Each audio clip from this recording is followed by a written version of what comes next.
বন্ধুরা, এই সেই বেহুলার লক্ষিন্দরের বাসর ঘর।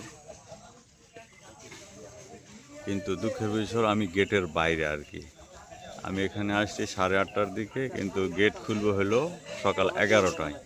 তো ভিতরে ঢুকতে পারতেছি না বিধায় বাইরে থেকে ভিডিওটা করতেছি। যেহেতু অনেক দূর থেকে আসছি, সেই ঢাকা থেকে, গেটের বাইরে থেকে একটু ভিডিওটা করে নিচ্ছে আর কি।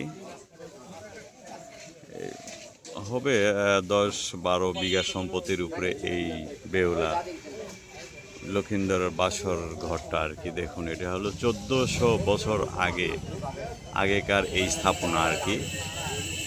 এখন আমাদের দেশের প্রত্নতাত্ত্বিক বিভাগ দেখাশোনা করেন। তো যাই হোক, ভিতরে ঢুকে ভিডিওটা করতে পারলাম না আর কি, আপনাদের বাইরে থেকে দেখানোর চেষ্টা করলাম।